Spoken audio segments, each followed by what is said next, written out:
Bonjour à tous, nous sommes ensemble pendant 30 minutes au sein d'une école supérieure de la mode, l'école Sup de Mode, qui est située dans la ville de Lyon, une ville dynamique. Cette école est située dans un nouveau quartier, un quartier design qui est celui de la Confluence.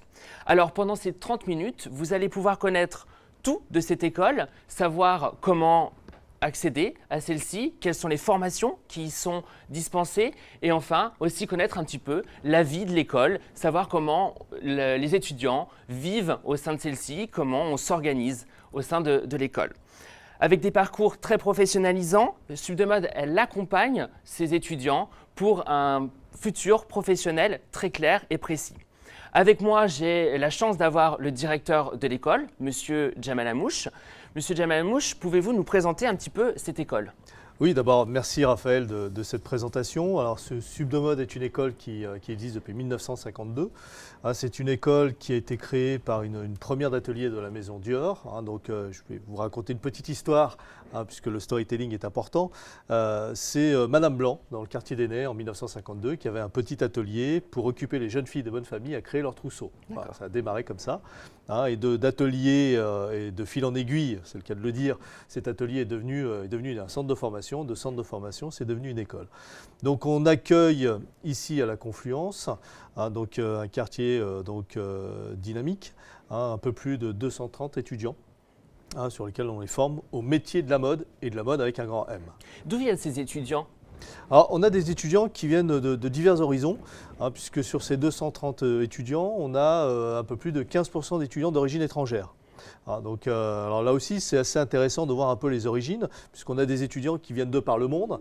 Donc on a eu une filière à un moment donné indonésienne, on a une filière d'Europe de l'Est, et là actuellement on a une filière de l'Amérique du Sud, donc du Venezuela, du Mexique, de Bolivie. Il y a un profil type des étudiants que vous accueillez au sein de l'école ?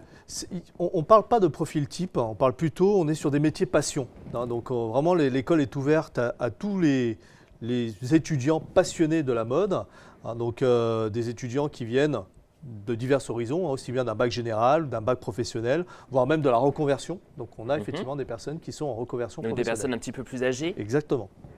Alors, c'est une école, donc il y a un futur professionnel. Quel est le parcours professionnalisant de cette école ? Quels sont les objectifs que vous donnez à vos enseignants et qui sont transmis à vos étudiants ? Alors, on a deux grands cursus. On a un bachelor stylisme, modélisme, design, toute la partie création, fabrication. Et on a un parcours qui est le bachelor marketing de la mode et du luxe. Donc là, on balaye l'ensemble du spectre de la mode, de la création jusqu'à la commercialisation, en passant par la fabrication. Notre objectif, c'est vraiment de transmettre des compétences à nos étudiants. Donc on s'appuie sur des intervenants professionnels, donc de divers secteurs d'activité dans le domaine de la mode, et qui viennent transmettre à nos étudiants à la fois leur engouement, mais aussi leur passion du métier, des métiers de la mode. Alors j'entends beaucoup le terme mode, mais qu'est-ce que la mode pour vous et comment vous le transmettez à vos étudiants ? Alors c'est vrai que lorsqu'on parle mode, on pense tout de suite prêt-à-porter. Il n'y a pas que. Donc la mode aujourd'hui, on la retrouve dans divers domaines. Donc je vais vous donner un exemple. Vous connaissez la marque Armani par exemple. Donc Armani s'est lancé dans l'hôtellerie, s'est lancé dans la restauration. Donc Bulgari également, on parle effectivement des hôtels de luxe, des palaces Bulgari. Donc on voit bien que l'univers de la mode est en train de glisser progressivement sur d'autres univers. On connaît les univers de la cosmétique, de la joaillerie, dans le domaine automobile. Je reprends assez souvent un exemple auprès de mes étudiants. Vous connaissez la fameuse DS de Citroën, qui était la voiture du président de Gaulle. Regardez aujourd'hui ce qu'est une DS3 ou une DS4. Oui, elle a bien évolué. Exactement. Et c'est un produit de mode. Alors, il y a une vie, j'imagine, au sein de l'école, une vie active qui n'est pas que basée sur la transmission d'un savoir pur et dur et classique. J'imagine qu'il y a une vie événementielle autour de celle-ci. Quels sont les grands événements qui vont la rythmer ? Alors, il y a beaucoup d'événements. D'abord, notre objectif au cours d'un parcours professionnalisant, c'est de faire entrer l'entreprise dans l'école. Donc ça, c'est vraiment un point important pour nous. Donc on organise régulièrement, donc une fois par mois, des conférences. Donc on fait venir un certain nombre de marques. Vous avez d'exemples de marques Bien sûr, des marques comme Abercrombie Fitch, Hollister, Hermès, De Couples, donc ils sont venus effectivement faire des conférences auprès de nos étudiants. On fait aussi ce qu'on appelle du speed fashion working, c'est-à-dire du recrutement en direct. Donc les entreprises viennent recruter nos étudiants. Un peu un job dating, c'est ça? Exactement, puisque sur nos parcours, sur nos cursus, l'étudiant a pour obligation, dès la première année, à faire des stages. Donc sur les 3 ans, on est un peu plus sur 10 mois de stage. Donc c'est important pour les entreprises de recruter. Ça leur fait pas peur un peu aux étudiants d'entendre 10 mois de stage Non, au contraire. Au contraire, ils viennent chercher des compétences. Donc pour eux, c'est même, je le vois quand j'échange avec des étudiants, ils sont impatients de démarrer effectivement le stage et le monde de l'entreprise. Donc on a également un ciné-club. Un jeudi par mois, on diffuse un film. Récemment, donc pas plus tard qu'hier soir, on a diffusé le film Moulin Rouge. Et ensuite, il y a débat avec les étudiants. Oui. Nous avons également des actions que nous menons avec des partenaires, puisqu'on a un certain nombre de partenariats, avec la Foire de Lyon, avec le marché de la mode vintage, et Confluence également, puisqu'on est partenaire avec le centre commercial Confluence. Donc l'événement phare, j'aurais tendance à dire, qui met en avant l'ensemble de nos étudiants, c'est ce défilé de mode. Chaque année, on organise un grand défilé de mode. Il y a un peu plus de 60 modèles qui sont créés par les étudiants. Donc on invite les parents, bien entendu, les entreprises partenaires, les professionnels, les médias. Donc ça regroupe un peu plus de 700 personnes. Cette année, nous avons organisé ce défilé puisque nous avons privatisé le musée Luc Dunham, musée de Fourvière. Donc c'était vraiment un très très bel événement. Alors, vous nous avez parlé de ce fameux défilé. Je vous laisse découvrir quelques images du dernier défilé qui a eu lieu au sein de ce musée à Lyon.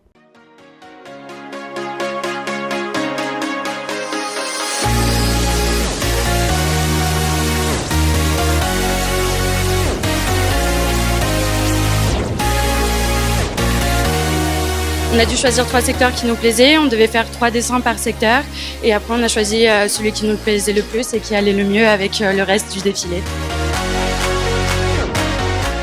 Les derniers instants sont un peu stressants, moi je suis un peu au dernier moment donc j'ai beaucoup de choses à faire au dernier moment pour finir, mais là ça se passe bien, tout le monde travaille dessus, donc là c'est bien, c'est très excitant, on a hâte de voir ce que ça va donner au final.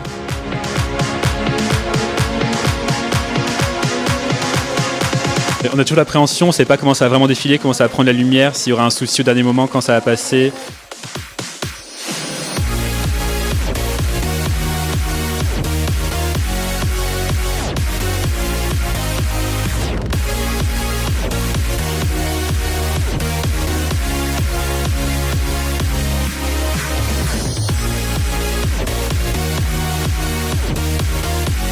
Là, on était dans la sensation brute.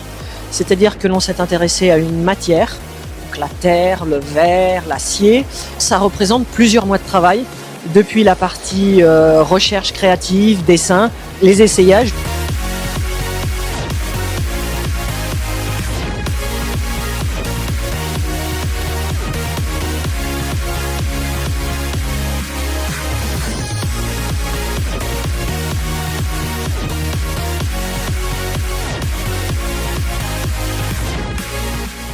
C'est une fierté de présenter ce travail-là devant autant de monde parce que c'est l'aboutissement d'énormes heures de travail, de choix personnels. On nous laisse nous exprimer vraiment de manière totale pour ce travail, donc c'est une très grosse fierté.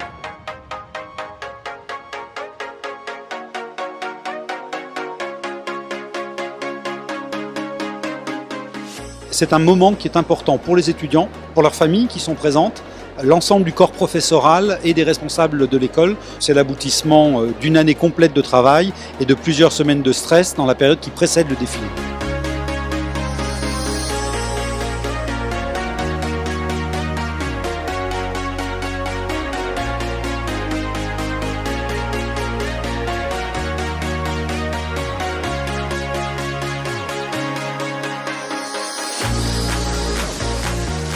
Beaucoup de créativité, d'inventivité, au niveau des matières, des couleurs, on en a pris plein les yeux.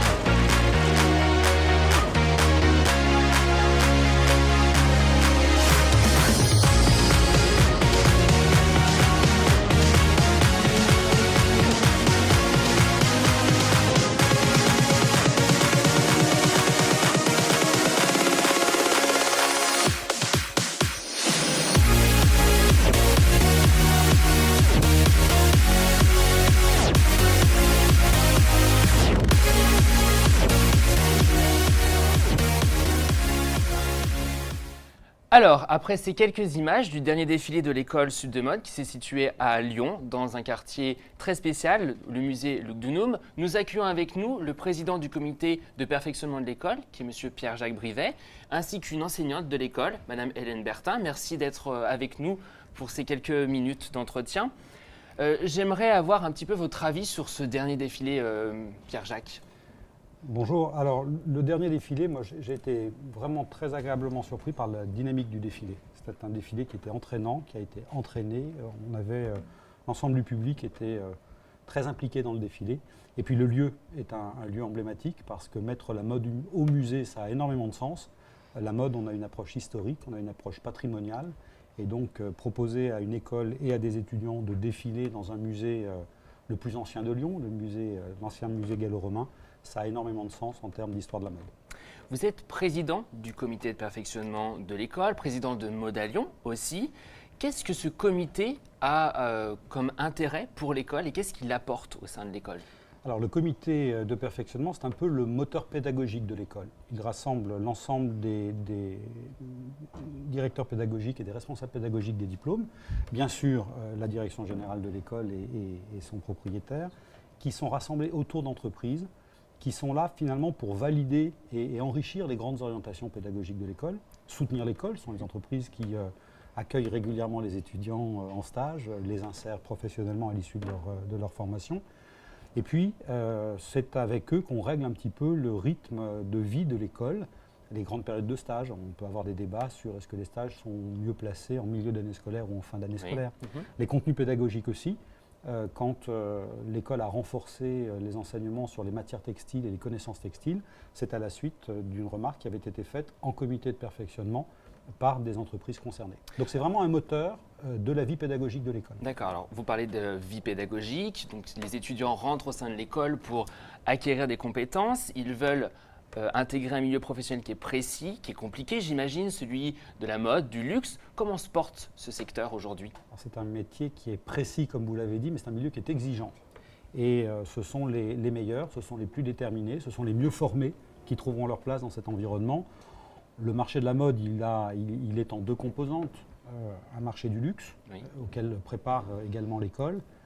Il me semble assez dynamique en plus en ce moment. Alors, le marché de la mode, c'est un marché qui est dynamique, mais qui est en plein déplacement. C'est vrai que le marché est plus dynamique aujourd'hui à l'international qu'en France même.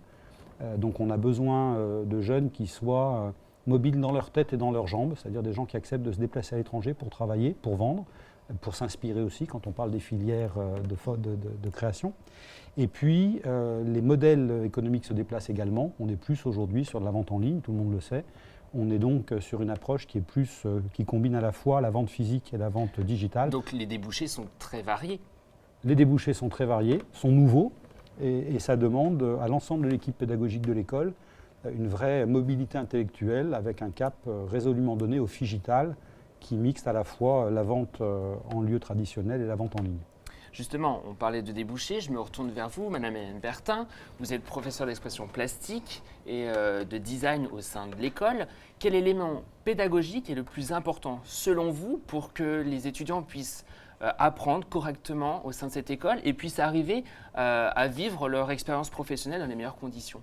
Alors c'est vrai que c'est très varié, mais en même temps, je pense que la création est très très importante. Alors évidemment, j'enseigne les arts plastiques, mais je travaille aussi avec les personnes qui travaillent en lien avec justement la démarche créative. Et je pense qu'effectivement, quelqu'un qui veut vraiment avoir une qualité de création, c'est d'avoir une démarche créative. Et cette démarche créative...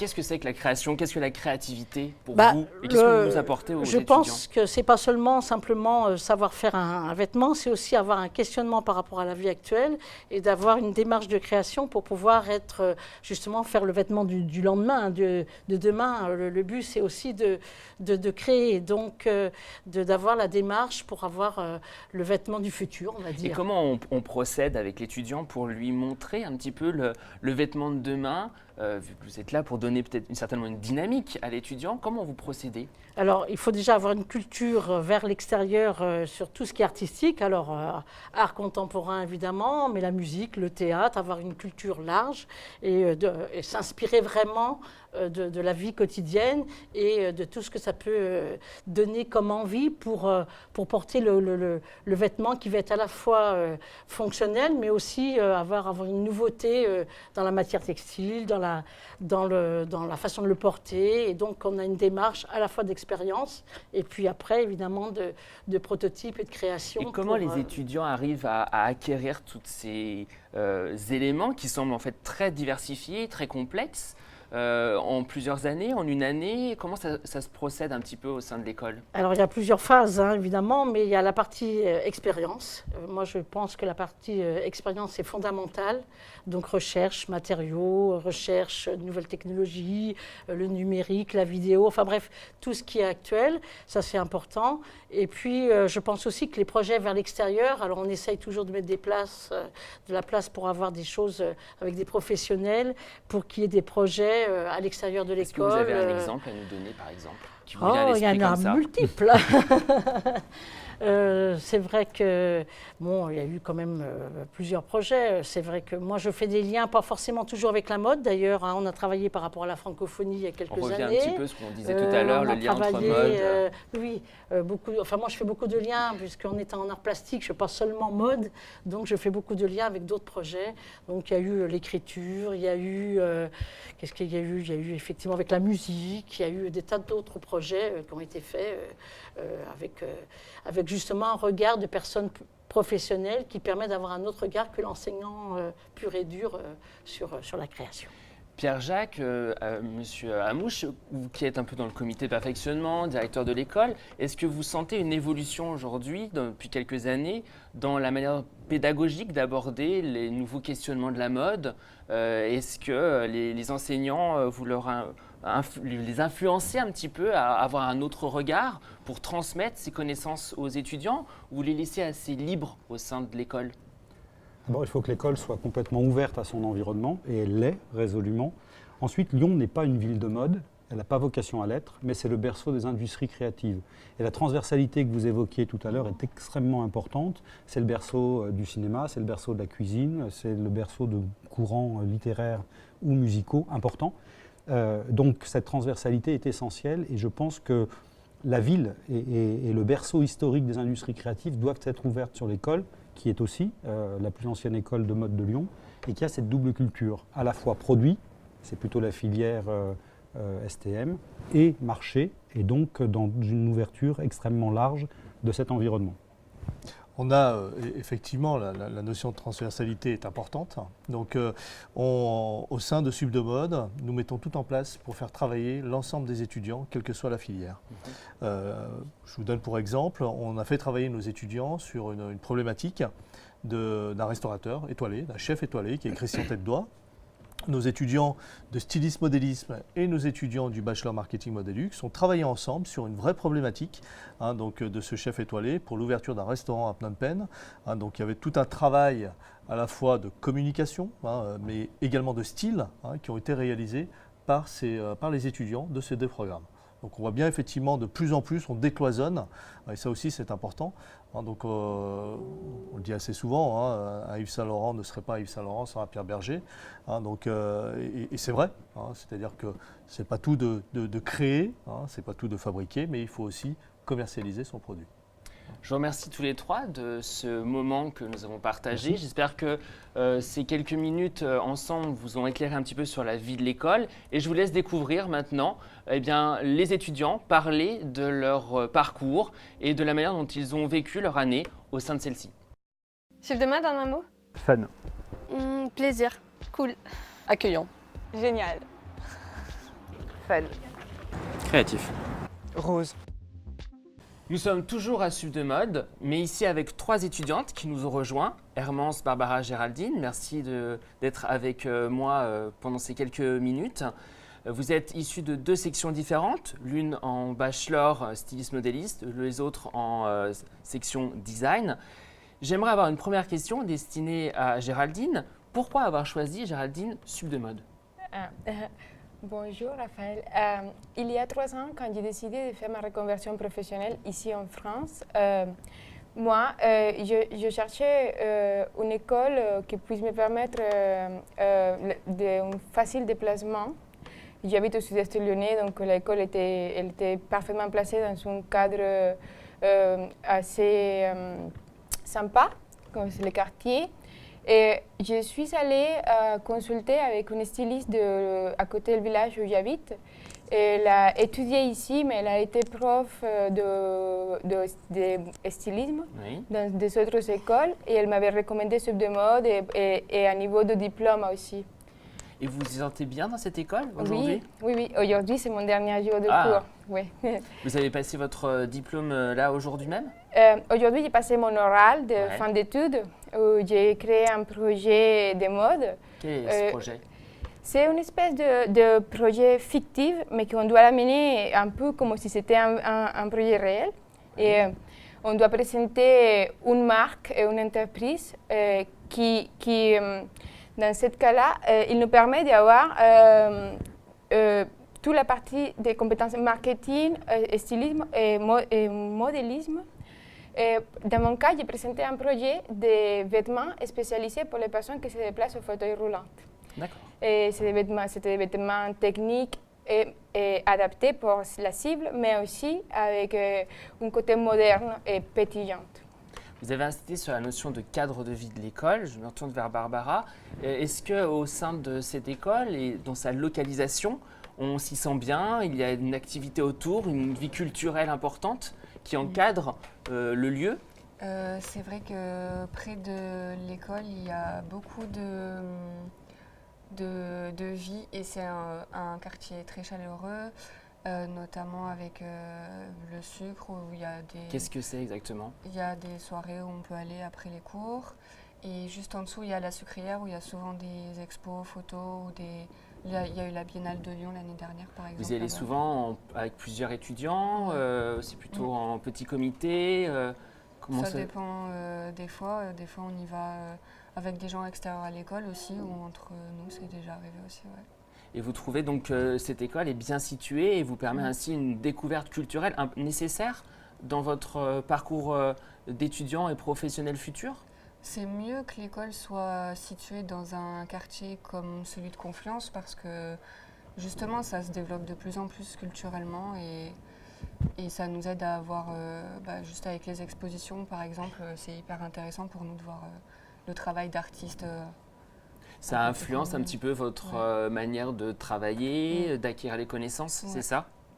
Et vous avez vous parlez d'une exposition il n'y a pas longtemps qui avait eu lieu à la Sucrière et elle vous a influencé dans la manière d'envisager vos travaux avec les relations de vos professeurs? Oui, c'est toujours, c'est très important qu'on puisse visionner le travail des artistes qui vivent en fait de leur création et qui ont terminé leurs études. Ça peut nous inspirer, ça peut nous donner des techniques aussi de création. On peut trouver de nouveaux outils, de nouveaux matériaux sur lesquels travailler.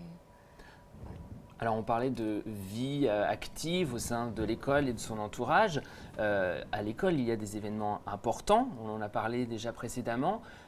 Hermance, est-ce que vous avez un événement sur lequel vous avez pu participer ou qui vous a marqué durant votre cursus au sein de l'école Sub de mode? Alors du coup, le plus gros événement qu'on pourrait avoir dans l'école, c'est le défilé de fin d'année qu'on a en deuxième et en troisième année.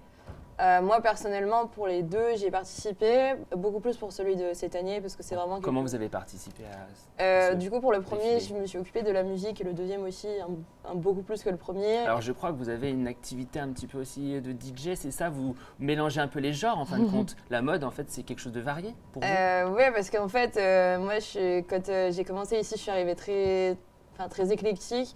Et après la musique, c'est venu avec, c'est très vieux, avec mon père qui m'apprenait moi-même. Et j'avais envie aussi de retranscrire ça et d'aider aussi pour le défilé, ça pouvait aider. Et voilà.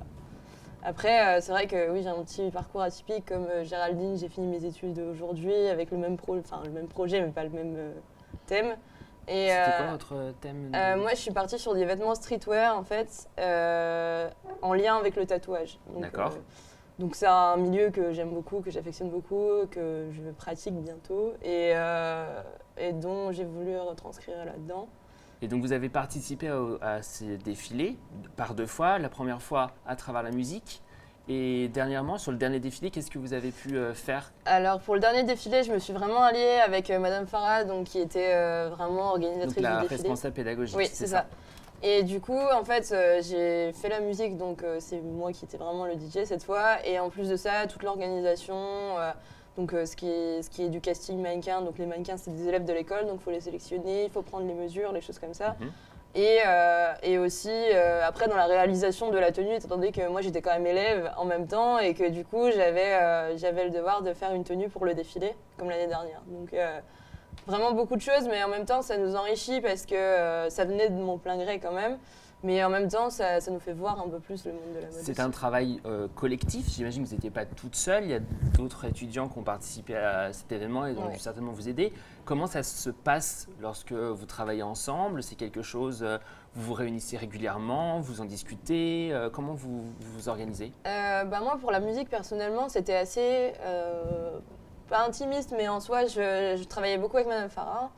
Et après, c'est vraiment pour l'organisation dans les dernières semaines où on doit organiser les tenues, on doit finir les tenues. Et en fait, les élèves se présentent spontanément et en soi, tous les élèves ont le même but, ont à peu près le même objectif dans l'organisation du défilé, que ça se passe bien, que ça soit bien organisé. Donc en soi, on a quasiment les mêmes attentes de ce qu'on veut que ça donne et au final, on s'entend vraiment bien. On n'a pas besoin de former forcément une réunion, mais en soi, on sait ce qu'on a à faire. Il y a une communication qui est évidente et qui se passe très bien. Oui, voilà, c'est ça. D'accord. Donc ça veut dire que dans l'école, il y a une bonne ambiance. Oui. En général, oui. Puis même, ce qui est bien aussi, c'est qu'entre sections, enfin, c'est pas la guerre des sections en soi. Nous, les 2e années, même les BTS, de temps en temps, on s'allie. Donc il y a un bon mélange qui se crée avec une bonne communication au sein des étudiants et avec vos professeurs, puisque vous parlez souvent de votre responsable pédagogique, elle est très impliquée là-dedans, c'est ça? C'est ça. Après, c'est vraiment elle qui a tout organisé, donc c'est vrai que c'est elle qui était au cœur de cet événement. Mais c'est vrai que même avec les profs, on a toujours besoin d'aide, donc en soi, on peut la trouver. Alors, 2 d'entre vous ont fini leur cursus aujourd'hui même. Quels sont vos futurs professionnels? Qu'est-ce que vous envisagez? Des vacances, j'imagine, un peu? Et après, il n'y a pas de vacances. Dans la mode, il n'y a pas de vacances. Non, si on voudrait, oui, mais non. Parce que c'est bien de faire de ces stages. Pour pouvoir réussir dans le monde professionnel, il faut former un CV. Moi, dans mon cas, par exemple, je n'ai pas d'expérience en France à part de ces stages que j'ai fait ici. Donc, non, je commence mon stage lundi prochain. D'accord. Tout de suite. Et quelles sont les missions de votre stage? Qu'est-ce que vous allez faire? Je serai designer de produits dans mon premier stage. Et un 2e stage, ce serait de styliste et graphiste textile. Et vous, Hermance? Moi, pour l'instant, je suis encore en recherche. Donc là, ça commence un peu à se décanter. Donc, moi, pour ma part, j'ai une marque de streetwear qui s'appelle Ancré, donc qui est beaucoup imprégnée dans ce que j'aime et beaucoup de choses. Donc là, je vais essayer de rentrer dedans. Donc j'ai un entretien. Et j'aimerais beaucoup travailler la broderie aussi parce que c'est vraiment quelque chose qui m'intéresse beaucoup. Après, pour des projets personnels, commencer à tatouer, ça m'intéresserait aussi. D'accord. Barbara, je crois que vous avez commencé à créer une marque. Oui. Comment est venue cette idée? C'était pour mon bac, en fait. C'était un bac littéraire, mais j'avais une option marketing en anglais. J'avais un oral d'une demi-heure et il fallait que je crée une entreprise virtuelle. Et du coup, c'est venu tout seul et j'ai créé Bellec. C'est du streetwear et je voulais faire quelque chose qui sort de l'ordinaire. Du coup, je fais du tagwear ou du paintwear. Je fais que de la peinture et des tags sur les vêtements. Et voilà, là j'ai fait une collection avec une thématique sur le milieu ouvrier et urbain. Et j'ai fait déjà des défilés et j'ai exposé mes vêtements aussi au salon de l'étudiant, par exemple avec Sub de mode. D'accord, très bien. Voilà. Je vous remercie à toutes les 3 d'avoir passé un petit peu de temps avec nous, d'avoir expliqué un petit peu vos parcours et comment vous pouviez vivre votre vie étudiante au sein de l'école. Je vous laisse retrouver toutes les informations importantes avec M. Hamouche, le directeur de l'école, qui va venir nous rejoindre pour donner un petit peu les démarches pour rentrer au sein de cette école très dynamique, dans une ville dynamique qu'est celle de Lyon.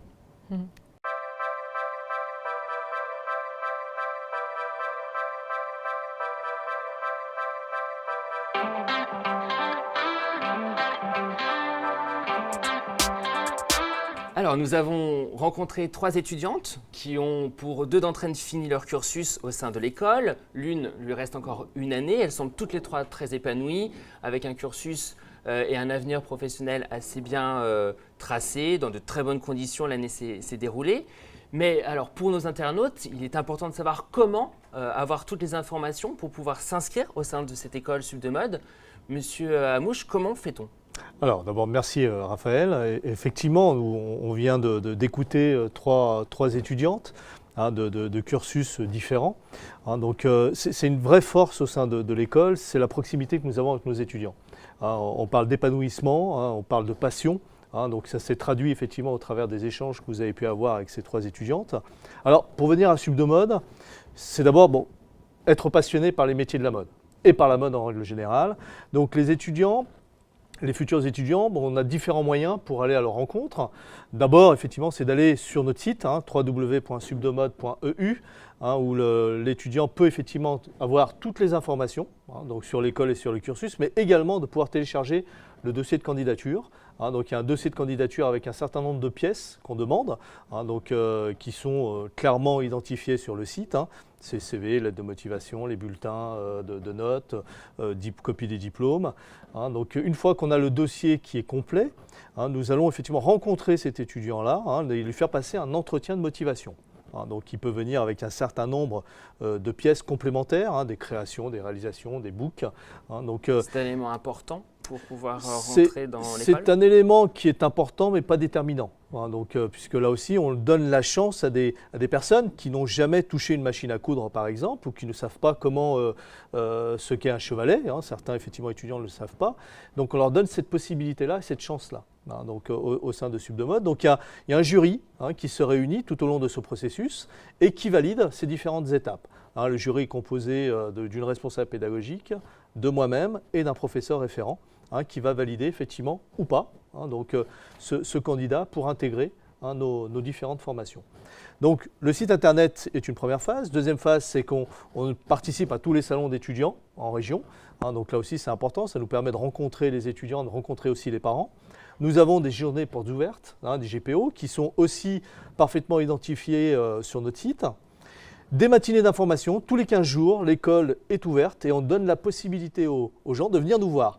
Donc c'est vraiment une occasion importante de venir découvrir à la fois l'environnement, de découvrir les professeurs, les étudiants, d'échanger avec eux. Donc vous voyez, on utilise toutes les armes pour pouvoir rencontrer l'étudiant et lui donner la possibilité de découvrir une école de mode.